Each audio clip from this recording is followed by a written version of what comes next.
Boa tarde a todos. Nós estamos iniciando hoje a primeira live do que eu pretendo fazer nessa disciplina, assim, só esclarecendo um pouco antes. É, eu estou ministrando esse semestre uma disciplina sobre comportamento político, é uma disciplina optativa na Universidade Federal do Ceará.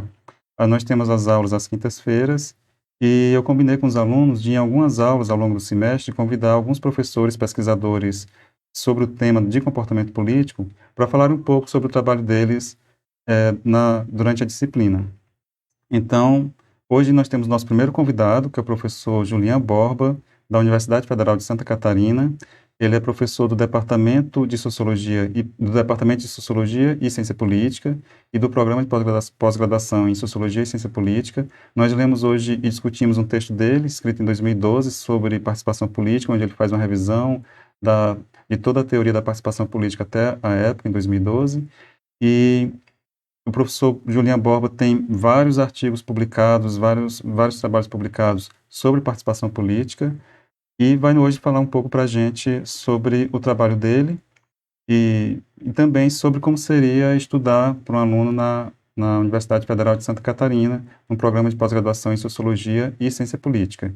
Então, o objetivo da aula é trazer um professor do Brasil, né, um professor que pesquisa na área, para conversar um pouco com os alunos, não só os nossos, nós estamos fazendo no YouTube justamente para poder abrir essa possibilidade para outras pessoas também. Então, eu agradeço muito, professor Julian, por ter aceito o convite, um convite de última hora que eu fiz, assim, em cima da hora, mas ele aceitou prontamente, e agradeço por ele estar aqui. E, sem mais delongas, eu passo a palavra, então, para o professor Julian. Então, um momentinho ajustar aqui. Professor Julian, então, por favor. Então tá, gente. Obrigado, Jackson, pelo convite. Boa tarde a todos e a todas. Obrigado pela oportunidade de estar discutindo com vocês essa temática da participação. Esse paper que foi escrito já faz algum tempo, né? É um paper que já faz uns 10 anos que ele foi escrito, foi publicado em 2012, mas ele foi escrito aí entre 2010 e 2011, e então já tem um déficit temporal aí com relação à literatura que eu vou tentar explorar um pouquinho no final. É uma pena que a gente está tendo que discutir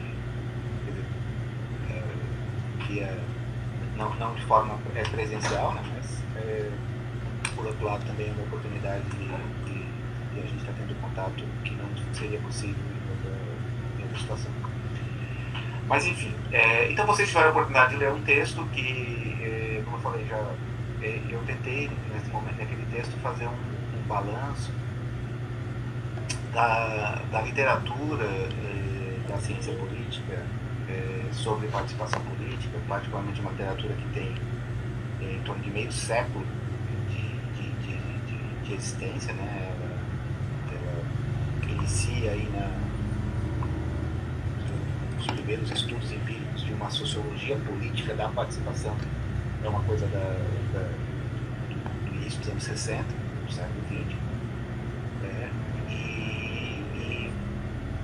e é uma área que teve desenvolvimentos analíticos, empíricos e teóricos bastante significativos ao longo desse meio século, toda a ciência política. Então eu vou tentar mostrar rapidamente, assim, tentar ser breve, né, com relação a esse desenvolvimento do tema e focar ao final um pouco o que aconteceu, o que eu vejo que aconteceu de 2010 para cá e alguns desafios que eu vejo na área. Né? Bom, o primeiro ponto, né, apesar de o texto do paper focar no debate propriamente empírico, né, da ciência política e localizado no campo da ciência política da participação, né, não significa que a reflexão sobre participação política tenha surgido na década de 50 do século 60 do século XX. Obviamente, como vocês sabem, vocês que estudaram a disciplina de teoria política, a reflexão sobre participação política é tão antiga quanto a reflexão sobre a própria ir aos gregos e ver todo esse debate, como é que vem de lá para cá. Só que o ponto de partida, vamos dizer, da reflexão propriamente empírica da ciência política, ela toma em grande parte a reflexão, vamos dizer, schumpeteriana sobre a democracia, né? E particularmente aquele questionamento que o Schumpeter faz com relação àquilo que ele vai chamar de teoria clássica da democracia, que era aquele pressuposto que tomava como base uma ideia de um cidadão virtuoso, que interessado na política, participativo, bem informado, né? E coisa que os primeiros estudos empíricos que começam a ser feitos ali entre a década de 50 e a década de 60, né, tomando como base, né, os desenvolvimentos que aconteciam naquele momento no campo especialmente da pesquisa tipo survey, né, que permitiam, a partir de amostras representativas de um eleitorado, fazer levantamentos, né, sobre as atitudes, as opiniões, os valores desse eleitorado, os seus padrões comportamentais, né? Então todo esse processo, então, que inicia na década de 50 do século XX, foi a base para que surgisse uma sociologia política da participação, ou uma ciência política da participação política. Eu falo sociologia política da participação porque eu acho mais apropriado, ou seja, porque é um tema clássico da sociologia política, né? Ou seja, a relação entre a estrutura social e a forma como os eleitores, os indivíduos se posicionam com relação ao fenômeno da política. Então, o que acontece, então, aproveitando desses desenvolvimentos metodológicos que aconteciam aí, né, particularmente os desenvolvimentos da pesquisa tipo survey, começam a ser feitos os primeiros levantamentos, né, entre os quais levantamentos desses fazendo questionamentos do tipo esse que eu colocava anteriormente, ou seja, quem é o eleitor, ou seja, quem é o cidadão típico de uma democracia, como que se verifica, que a teoria clássica colocava. E os estudos empíricos, como vocês sabem, começaram a mostrar que não, ou seja, o eleitor era muito diferente daquele perfil do cidadão virtuoso, do anjo do Rousseau, vamos dizer assim. O eleitor mediano, mal formado, desinteressado sobre a política, pouco participativo. E foi isso que os primeiros estudos de participação política começaram a verificar, em termos de amostras representativas de um eleitorado do país, mas também começaram a ver quais seriam as formas, né, ou os canais de expressão que esse eleitorado encontra numa democracia, né, para exercer isso que se conceituava ou se conceituou de participação política. Então, o primeiro ponto era definir os primeiros estudos, e aqui estou falando especialmente, talvez daquele estudo que seja o fundador do debate empírico sobre participação, que é o estudo do Lester Milgrat, que é um estudo de meados da década de 60, em que ele define participação política, né, como está no texto, né, ou seja, um conjunto de atividades realizadas por cidadãos privados que buscam de modo mais ou menos direto influenciar a seleção dos funcionários governamentais ou as ações que eles tomam, que eles desenvolvem. Então, o que tomando como base esse ponto de partida, ou seja, desse conceito de participação política, ele se propunha a verificar quais seriam os canais, né, ou os espaços onde ela acontece. E como vocês podem ver pelo próprio conceito,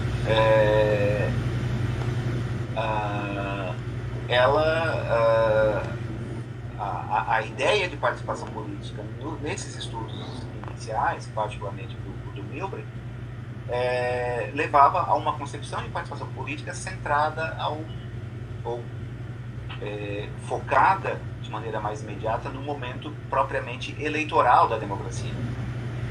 Ou seja, participar politicamente seria desenvolver um conjunto de ações relacionadas a influenciar decisões governamentais, mas com o foco analítico do Milbrecht focado nas questões ligadas ao momento propriamente eleitoral da democracia. Né? Então,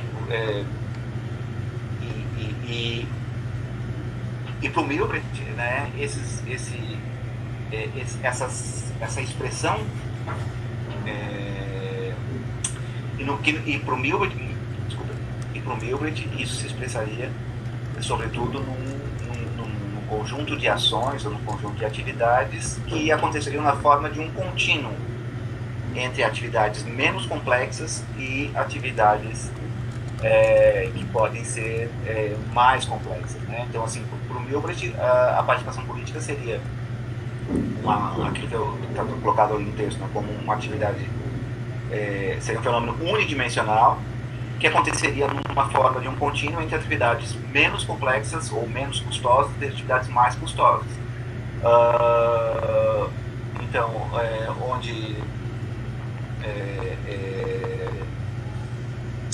o nível de complexidade seria fortemente relacionado ao nível de envolvimento do eleitor e aos custos relacionados a este envolvimento, né?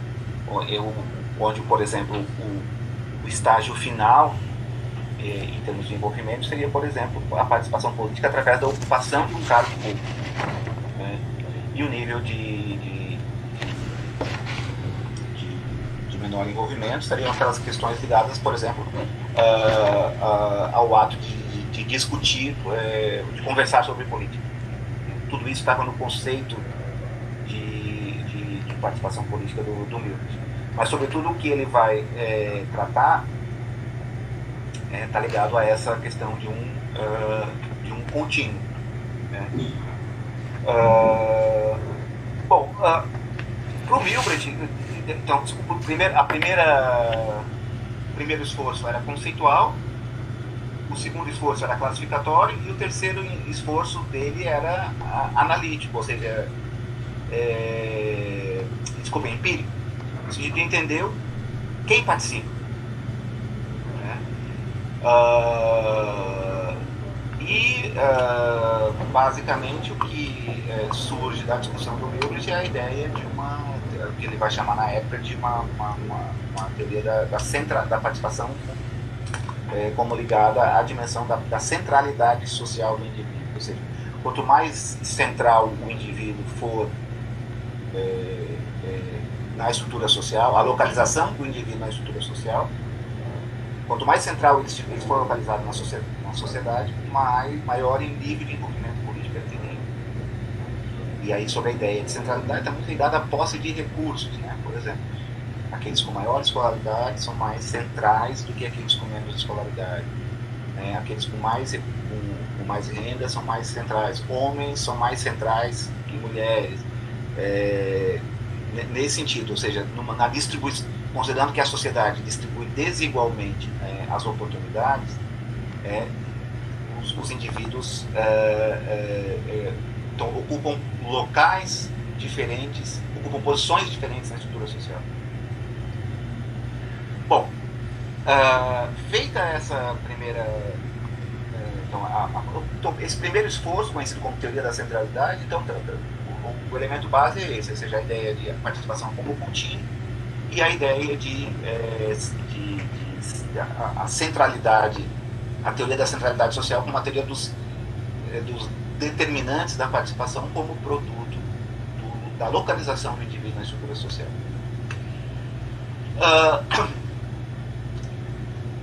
Ao longo da década de 60 e 70, vão acontecer vários desenvolvimentos, né? E eu vou citar alguns deles, vou, na verdade, localizar dois que eu considero talvez os desenvolvimentos mais centrais. Depois de Milbrecht, autores como Verba e de outros autores vão fazer vários estudos comparativos, vão começar a desenvolver vários estudos comparativos no sentido de desenvolver sistemas de classificação próprio que se diferenciavam parcialmente do modelo proposto pelo Milgram, ampliavam a abordagem empírica, por exemplo, para estudos transnacionais. Porém, até o final da década de 70, todo o debate sobre participação política estava fortemente concentrado, ou estava totalmente concentrado, no entendimento da participação política como ligada a esse momento propriamente eleitoral, né, que se estruturava em torno da ideia do voto. Votar, participar de um partido, assistir a um comício, ocupar um cargo público. A participação política era vista como ligada, ou formas de envolvimento político do cidadão ligados a esse momento eleitoral da democracia.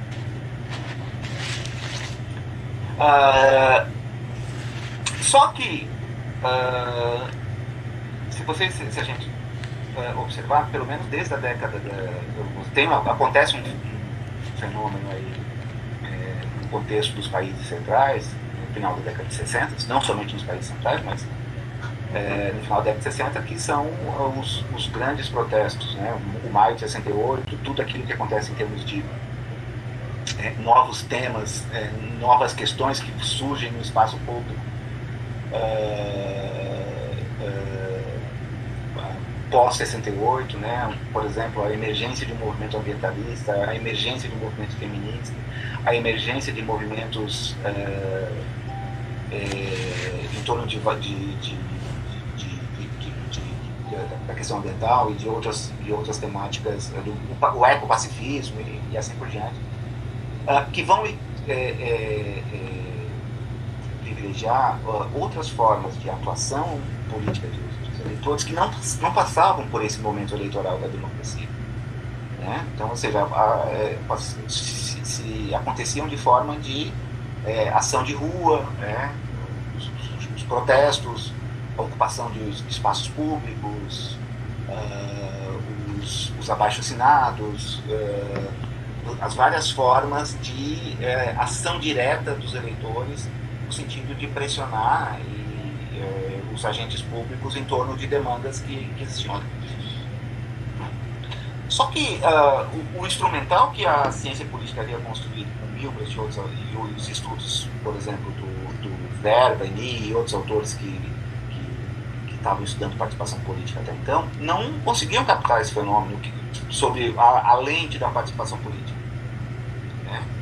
Porque os sistemas classificatórios deles, né, na verdade, entendiam participação política como aquele conjunto de atividades ligadas ao momento eleitoral. Mas o que estava acontecendo era, as pessoas, os eleitores estão ocupando as ruas, estão ocupando espaços públicos, estão protestando. Mas isso, o que é isso? Né? Isso era uma temática que era então abordada pelo campo da teoria dos movimentos sociais, né? Então pega autores como Turrem e outros autores da sociologia dos movimentos sociais e por exemplo, a teoria dos autores que estavam no movimento sindical, por exemplo, já estudavam isso sob a ótica do movimento social. Mas a teoria da participação política, os estudos de participação política, não tinham instrumentos para captar esse fenômeno. E a primeira tentativa, né, o primeiro esforço analítico de captar esse fenômeno vai se dar num livro publicado em 79, né? Desculpa só pegar aqui, chamado Political Action, né? Ação política, que foi escrito, que era uma coletânea que tinha como organizadores dois autores, Samuel Barnes e Max Kaas, que nesse livro Political Action, eles vão fazer uma proposta, vão desenvolver uma tipologia da participação política, e vão desenvolver uma tipologia da participação política centrada numa diferenciação entre duas grandes modalidades de participação, né? Que posteriormente a esse livro foram incorporadas ao vocabulário da ciência política, para aqueles autores, que esses autores vão denominar de formas, a participação política que ocorre através de formas convencionais, e a participação política que ocorre através de formas não convencionais. As chamadas formas convencionais seriam aquelas formas que já eram tradicionalmente abordadas pelos estudos de participação, né? Basicamente aquelas formas ligadas ao ato eleitoral, e as chamadas formas não convencionais seriam aquelas formas não socialmente aceitas naquele momento e que estavam ligados a esses atos de participação direta, né? Esses atos de participação contestatória, né? Um protesto, uma ocupação do espaço público, um abaixo-assinado, e outras formas de ação direta dos eleitores. Bom, esse livro e esses autores, esse livro ele é um livro paradigmático no campo dos estudos de participação política, porque, quer dizer, ele muda o vocabulário, ele muda o entendimento sobre o que é participação política, e ele muda e ele faz um diagnóstico sobre a forma como os eleitores das democracias consolidadas se envolviam politicamente, né? Por quê? Porque começa nesse contexto, no contexto final da década de 70 para cá, começava um diagnóstico, começou a ser verificado um fenômeno, né, que num livro lá de 84, o Russell Dalton vai chamar de desalinhamento partidário, que era um fenômeno que o tipo de envolvimento propriamente convencional dos eleitores nas democracias consolidadas estava declinando. Ou seja, o Dalton começa a notar nesse livro que os eleitores participavam os eleitores das democracias desenvolvidas estavam participando menos de partidos, estavam votando menos, estavam comparecendo eleitoralmente menos, estavam participando menos dessas formas eleitorais da democracia. E um primeiro diagnóstico era, há um processo de desencantamento democrático, há um processo de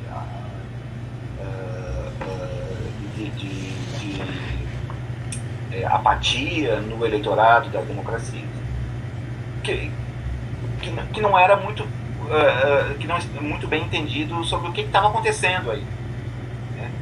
E o que o livro do Political Action propõe, no primeiro momento, e que depois vai ser desenvolvido, sobretudo através de outras abordagens teóricas e de outros estudos empíricos, é que, o que na verdade estava acontecendo não era um fenômeno de apatia do eleitorado. Era um fenômeno que o eleitorado estava migrando, estava substituindo as formas, o envolvimento político das formas eleitorais para as chamadas formas contestatórias. Ou seja, o eleitor típico das democracias desenvolvidas estava privilegiando cada vez mais esse envolvimento direto,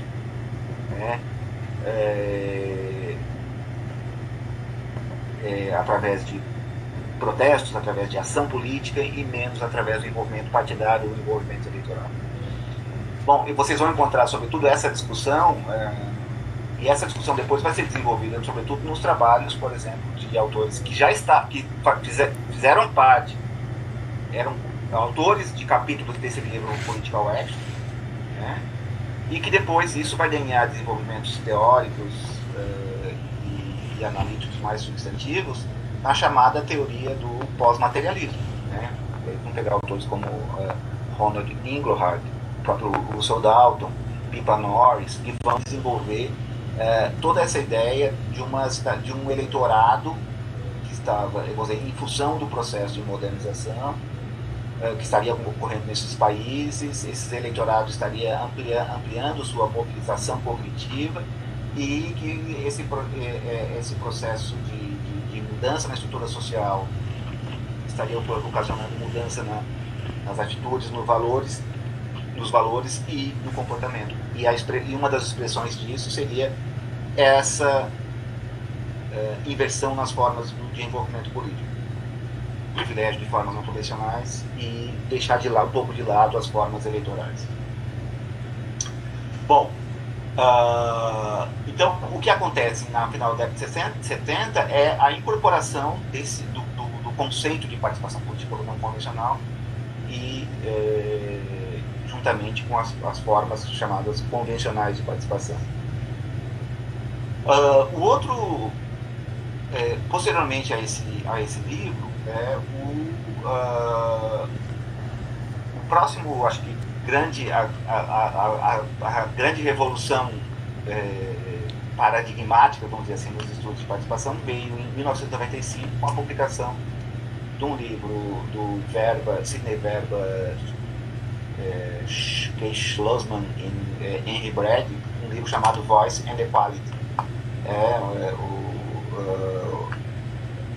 A voz e equidade, né? Que é um livro que cria a chamada teoria do voluntarismo em si, que é uma teoria bastante complexa sobre que buscava entender quais seriam os determinantes do envolvimento político dos eleitores, os determinantes da participação política dos eleitores em diferentes modalidades de participação. E, basicamente, o que essa teoria propõe é muito em diálogo com aquilo, já que o Lester Milgrat propunha lá na década de 60, a ideia da centralidade, mas para esses autores o melhor entendimento que explicaria os diferentes níveis de envolvimento dos eleitores numa democracia não seria a ideia de centralidade social, mas seria a ideia de recursos. Particularmente, então, sobre a ideia de recursos para esses autores, o que eles colocavam é que a participação política é produto da quantidade de recursos que o eleitor possui. Recursos cognitivos, recursos financeiros, recursos de tempo e recursos associativos, entre outras coisas. Mas então, ou seja, quanto mais posse de recursos cognitivos, então assim, o conhecimento político é um recurso, a escolaridade é um recurso, é um recurso cognitivo, as habilidades cívicas que eu aprendo, por exemplo, envolvendo em modalidades cívicas de participação, é também um recurso que eu vou adquirir. Então, a participação política seria, sobretudo, um fenômeno que seria produto dos recursos individuais e coletivos que os indivíduos possuem. E o que eles vão mostrar, e aí eu acho que esse diagnóstico que eles fazem sobre os determinantes da participação política vai mostrar que, e vai ser a tônica dos estudos desses autores posteriormente, vai ser toda a obra desses autores. O Sidney Verba morreu recentemente, há poucos anos atrás, acho que 2 anos atrás. O Henry Bragg e o Schlossman continuam vivos, mas eles vão continuar produzindo, tentando entender quais seriam, como é que esses recursos como é que esses produtos são construídos desigualmente na sociedade. Então, eles vão publicar esse livro em 95. Posteriormente, vão publicar vários outros livros. Um livro mais recente, acho que é de 2017, 2018, e eles continuam explorando diferentes dimensões das chamadas das chamadas desigualdades de recursos nas nossas sociedades, que promovem formas desiguais de envolvimento político dos eleitores. Então, assim, sobretudo, o diagnóstico que está presente nesses autores é a ideia de que as nossas sociedades são sociedades onde as estruturas, nós vivemos em sociedades onde os recursos são desigualmente distribuídos. Esses recursos, a distribuição desigual de recursos entre os eleitores faz com que esses eleitores tenham diferentes níveis de desenvolvimento político. Em outras palavras, a desigualdade que existe na estrutura da sociedade se reproduz em desigualdades em termos de padrões de participação política de diferentes grupos sociais.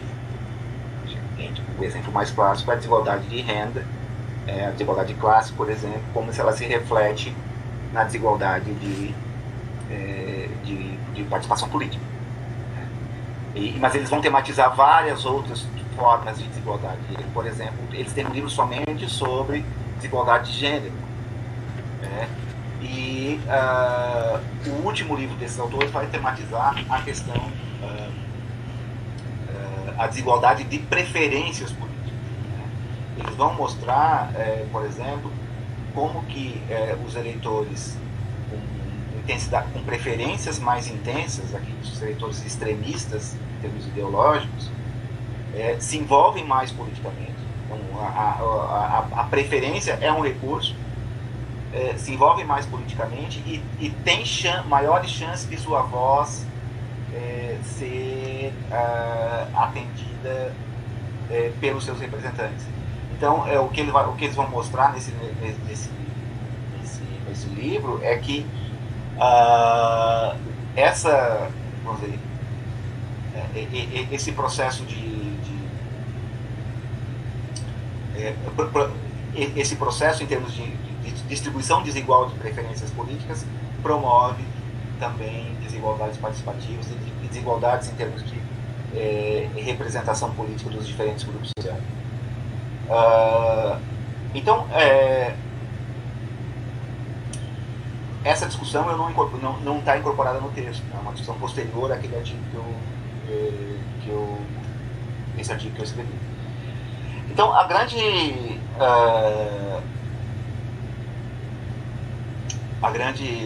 toda a discussão em torno de uma teoria da participação política é fortemente influenciada, todo o debate que existe de maneira mais recente é fortemente influenciada por esse livro, Voice and Equality, que vai formar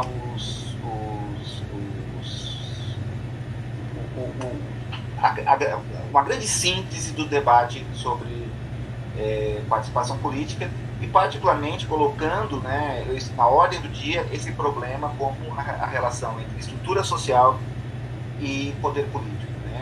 A relação, como que a desigualdade, uma estrutura social que produz desigualdades em termos de recursos para os eleitores, produz um sistema político fundado numa ideia de desigualdade de poder dos diferentes grupos sociais, ou da desigualdade de acesso dos diferentes grupos sociais ao poder.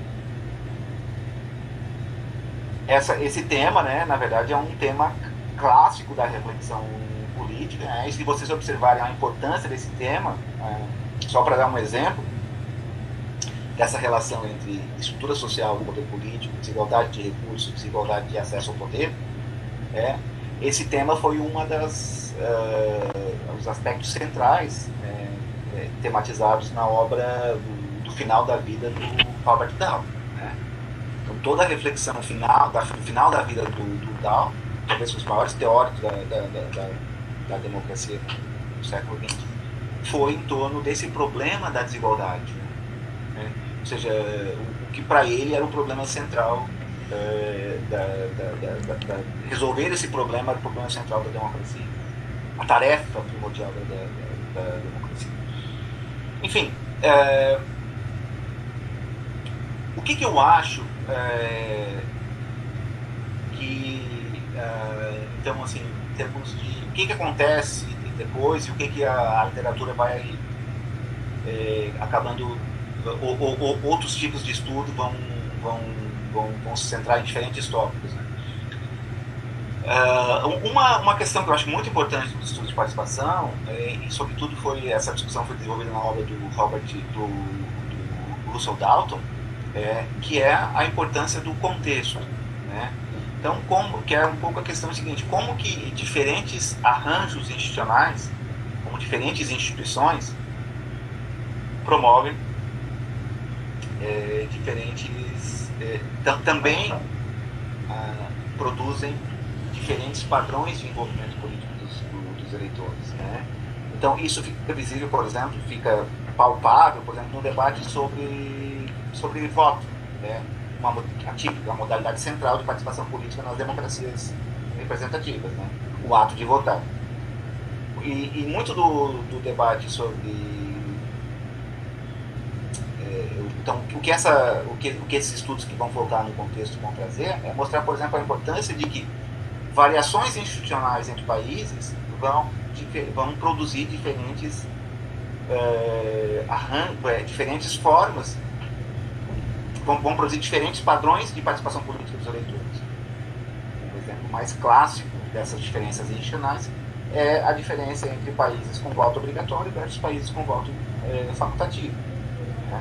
Então, a obrigatoriedade do voto tem farta evidência empírica que produz sistemas com maiores níveis de participação eleitoral. Nós não estamos falando nada sobre a qualidade dessa participação. Mas aqui um exemplo só, eu vou parar por esse exemplo, mas poderíamos, então, vários estudos sobre várias formas de participação passaram a comparar contextos, né? Comparar contextos políticos, contextos institucionais, contextos societais, e como que esses contextos produzem diferentes formas de envolvimento, de envolvimento político dos eleitores. O que eu vejo? Então, essa é uma das questões. Outras questões que vão surgir na agenda, por exemplo, todo o debate, por exemplo, sobre questões que vêm no campo propriamente da psicologia política, que estão relacionados, por exemplo, ao debate sobre personalidade. Como que diferentes estruturas de personalidade estão mais ou menos relacionadas a diferentes formas de envolvimento político. Pessoas com determinados traços de personalidade se envolvem mais em protesto, outras se envolvem mais em voto, outras se envolvem mais em formas associativas de participação.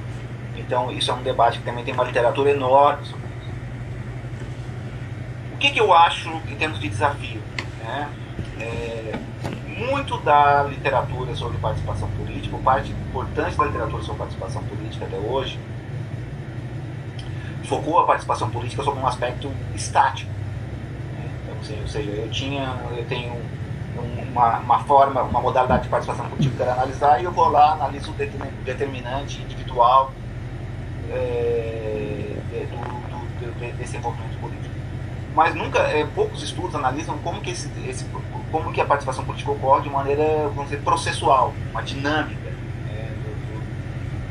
Então, como que determinadas situações, num mesmo contexto político institucional, produzem diferentes padrões de envolvimento político dos eleitores. Por exemplo, o que o mesmo Brasil de 2013 produziu? Tais fenômenos como o povo nas ruas, e em 2015, 2016, isso aí não acontece. Então, por que as pessoas... Então, por exemplo, fenômenos como protestos políticos acontecem na forma como acontecem? E isso era uma questão que era tematizada na literatura de movimentos sociais, e que pouquíssimo dialoga com a literatura sobre participação política que tem sido trabalhada na ciência política. Então, assim, uma questão que eu até coloco no final do texto, e eu acho que é uma grande tarefa que foi muito pouco desenvolvida, é aproximar essas duas agendas. A agenda da participação política tipicamente feita na literatura de movimentos sociais com a agenda de participação política feita no campo da ciência política. elas não se comunicam. Não se comunicam, apesar de na literatura internacional, por exemplo, os autores que estudam participação política citam autores dos movimentos sociais e o vice-versa acontece também. Se a gente observar o caso brasileiro, é muito raro sequer isso acontecer. Se pegarmos a nossa estrutura institucional da nossa comunidade científica da ciência política no Brasil, por exemplo, nós temos na Associação Brasileira de Ciência Política um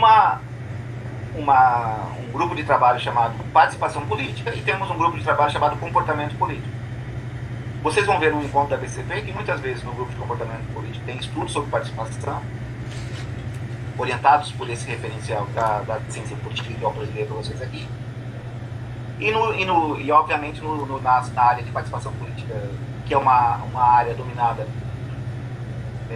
por pesquisadores do campo dos movimentos sociais, também tem vários estudos sobre participação, mas esses dois estudos, essas duas áreas não se comunicam.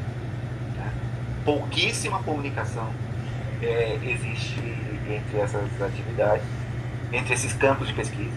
Apesar de, como eu falei aqui, eu acho que tem muita coisa que um olhar, por exemplo, para a dinâmica dos processos políticos, analisar a participação política de um ponto de vista mais processual, envolveria uma agenda de pesquisa que contasse com pesquisadores de diferentes campos, diferentes áreas. Só para finalizar, nós tentamos fazer algo nesse sentido aqui no Brasil, tentando reunir pesquisadores de diferentes áreas num projeto, que depois eu vou botar aqui no chat, chamado PROCAD, um projeto que foi financiado pela CAPES, que era um projeto de cooperação interinstitucional, que no nosso caso envolveu 3 instituições, aqui a Universidade Federal de Santa Catarina, a Estadual de Maringá e a Estadual Paulista, a Unesp, onde nós formamos equipes de pesquisadores com diferentes, oriundos de diferentes tradições, né? Juntamos sociólogos, cientistas políticos, pessoal dos movimentos sociais com o pessoal da ciência política que estuda a participação, e tentamos fazer um balanço sobre os padrões de participação política dos brasileiros entre 88 e 2013, orientados por diferentes tradições de pesquisa e tentando criar um diálogo entre essas áreas de pesquisa. Então nós temos um site que a gente produziu que reúne um pouco, não está bem atualizado, porque a parte final do projeto, os dados, a gente não atualizou no site, mas tem muita coisa que foi produzido ali. Nós produzimos alguns bancos de dados que estão disponíveis para a comunidade. Tem bancos de dados eleitorais, tem bancos de dados de opinião pública, onde a gente sistematizou dados de 88 até 2018, desculpa. Tem dados de participação associativa, tem dados de participação sindical, tem dados de várias de participação em instituições participativas, como, por exemplo, orçamentos participativos, conselhos, conferências, que é uma área que também foi muito trabalhada, então, por um enfoque da teoria dos movimentos sociais e pouco pelo campo da sociologia da participação. Enfim, foi isso um pouco que a gente fez nesse projeto. Acho que ele ajuda a resolver. Foi uma tentativa, não sei se bem sucedida ou não, mas de reunir pesquisadores de diferentes campos, diferentes tradições para estudar a participação política. Por fim, o Jacques podia falar um pouquinho aqui na USP, então nós temos um programa de pós-graduação em Sociologia e Ciência Política. Esse programa, então nós temos 6 linhas de pesquisa e temos, sobre esse tópico que a gente está colocando aqui, né, participação política, nós temos 2 linhas onde esse tema é desenvolvido. Uma linha de movimentos sociais, então que eu estou vinculado a essa linha, eu estou vinculado a 2 linhas, essa linha de movimentos sociais, que é uma linha tradicionalmente que era ocupada pelo pessoal da sociologia, mas então, em função desse projeto, em função desse diálogo, nós temos desenvolvido pesquisas conjuntas em torno de diferentes abordagens da participação. E tem a linha de instituições, comportamento político, políticas públicas, que envolvem mais as questões ligadas também à própria questão eleitoral, a questão de comportamento eleitoral, participação eleitoral, daí envolve a questão de instituições políticas e outras mais. Então, essa é uma linha também com bastante tradição aqui dentro, né? Que tem professores bem bastante reconhecidos, como, por exemplo, o professor Ian Carreirão, que estuda a questão eleitoral já há alguns anos. Então, eu acho que com isso eu abro a discussão, e a tentativa, não sei se foi claro, né? Fazer um balanço desse campo de pesquisa. Então, obrigado pela oportunidade, fico aqui aberto à discussão para responder questões. Depois eu vou colocar no chat ou passo para o Jackson o site desse nosso projeto. Obrigado, Juliano, pela excelente explanação que fez do campo da área de comportamento de participação política no Brasil. Muito interessante essa relação com a sociologia no final que você apresentou, porque são duas disciplinas tão próximas, na verdade, a mesma base social, as duas estudam a sociedade, ciência política mais focada na parte relativa a governo, Estado, poder e o que for relacionado a isso, mas é a mesma realidade social estudada por pesquisadores diferentes e que tem pouca comunicação. Então, bem interessante essa notícia desse movimento que está havendo. E, no caso, o programa de pós-graduação em Sociologia e Ciência Política tem um lugar estratégico para fazer esse debate, né? Já que tem os pesquisadores das duas áreas, linhas de pesquisas que se comunicam, e você nas duas linhas. Então, fica aí a dica para os estudantes que estão na graduação ou que estão no mestrado e pretendem fazer pós-graduação estudando participação política e que gostariam de se aprofundar mais sobre o tema. Então, fica uma boa opção. Se os estudantes quiserem fazer alguma pergunta, eu vou priorizar as perguntas deles, priorizar para que eles façam as perguntas. Então, no chat não apareceu nenhuma pergunta, mas eu peço às pessoas que, se tiver alguma dúvida, alguma questão, podem colocar no chat. Caso não apareça, de qualquer maneira, se os estudantes que estão aqui presentes, né, alguns optaram por ficar na reunião, outros preferiram participar apenas pelo YouTube mesmo. Então, entre os presentes, alguém gostaria de fazer alguma pergunta?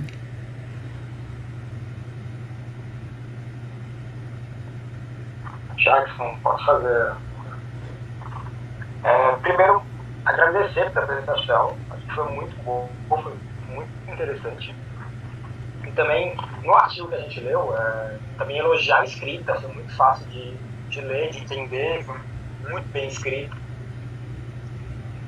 E a minha pergunta, acho que é mais levantar uma bola para uma possível discussão, nesse período que vem de protestos, de rua, e passou agora por um período pandêmico, vão vindo novas formas de participação, e as instituições vêm correndo atrás para lidar com essas novas formas de participação. Um caso, para mim, que acho que se torna um pouco emblemático, de uns anos para cá, o STF se tornou um alvo de petições, um alvo de protestos que não estavam acostumados. Eram ministros que não estavam acostumados a sofrer tal pressão popular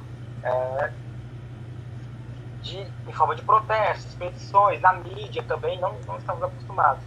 E até agora se inaugurou um perfil do Supremo no TikTok para lidar com esse novo tipo de participação. Tentar ser mais reativo, não ser tão reativo e ser mais ativo nessa forma dos protestos. É mais uma discussão de como você percebe essas transformações a partir da discussão teórica que vem se apresentando no Brasil, nesse processo também da tecnologia, e é mais ou menos isso, como perceber isso e como tentar traduzir isso para o futuro.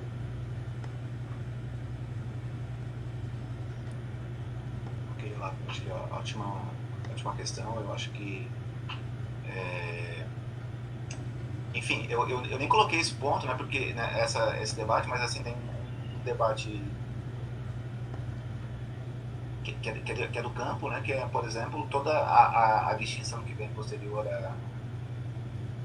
à década de 90 entre, por exemplo, participação online e participação offline. Toda uma questão que só surge então, a partir da revolução que a internet ocasiona na própria estrutura da sociedade, né? e que gerou oportunidades de novos tipos de envolvimento político que foram genericamente denominados, por exemplo, de participação online, que acontece sob as mais variadas formas, né? Por exemplo, você mesmo colocou, assinar uma petição contra online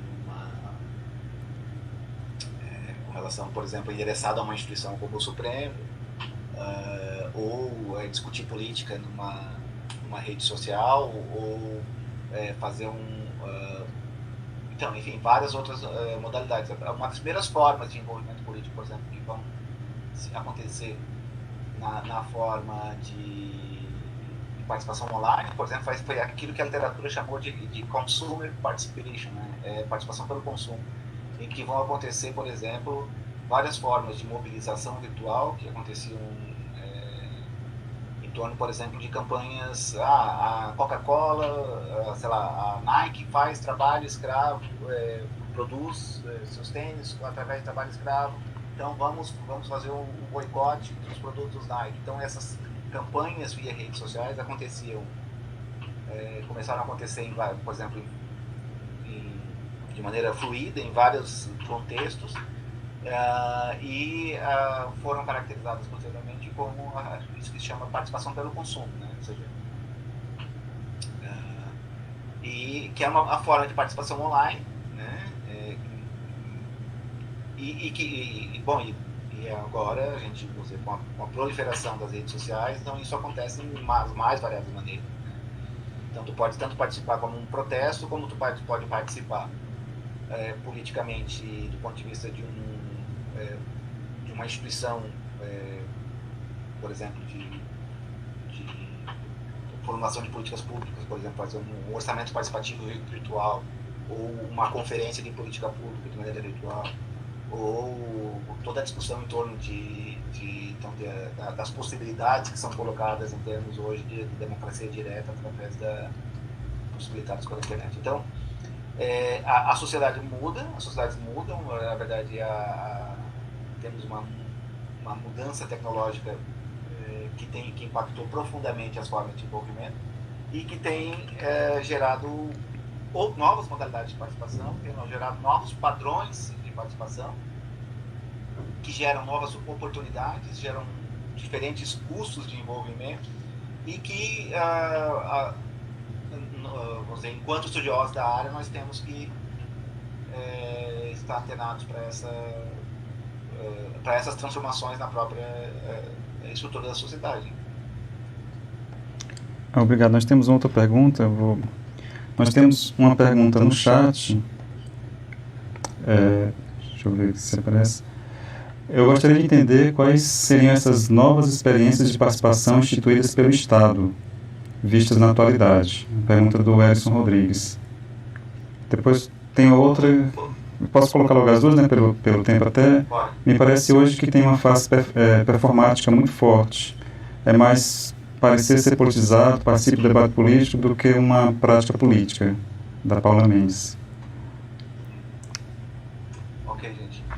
Bom, eu já peço desculpas que eu vou ter que sair 5 horas, então eu vou... então acho que a gente pode ir fechando depois dessa... Sim. A primeira questão... desculpa, Chaco, você pode só repetir que na história de responder sobre a questão do horário eu me perdi. Tá.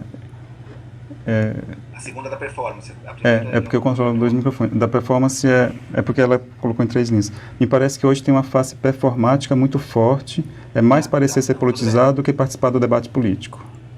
Tá, mas a anterior? Anterior, as novas experiências de participação instituídas pelo Estado. Pelo Estado, tá. Então isso eu coloquei no final daquele paper lá, né, que era uma discussão que o próprio Henry Brad, o Schlossman, num texto de 2002, desculpa, colocava essa discussão, que a ciência política tinha dado muito pouca atenção para a forma de participação instituída pelo Estado e que isso era cada vez mais comum. Então, o Brasil foi um exemplo para o mundo, né, de formas de participação política instituídas pelo Estado. Por exemplo, toda a discussão sobre